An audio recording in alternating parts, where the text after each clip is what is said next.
Hello everyone, today in this video we are going to learn how to find prime factors of 765. We will be using prime factorization method for finding the factors of 765. In prime factorization method we divide number by prime numbers to find the factors of the number. So let's divide 765 by prime numbers. First few prime numbers are 2, 3, 5, 7, 11 and so on. 765 is an odd number. It is not divisible by 2. So we'll try dividing it by 3. 3 times 2 is 6. 1 is remainder. This becomes 16. 3 times 5 is 15. 1 is remainder. This becomes 15. And 3 times 5 is 15. Now 255 is again divisible by 3. 3 times 8 is 24. 1 is remainder. This becomes 15. 3 times 5 is 15.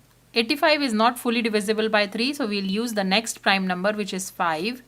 5 times 1 is 5, 3 is remainder, this becomes 35.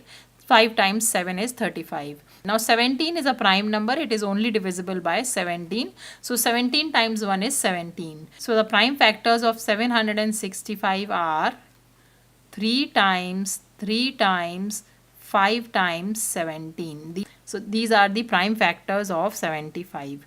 I hope this video is helpful to you. If you like the video, please hit the like button and subscribe to my channel for more math videos. Thanks for watching.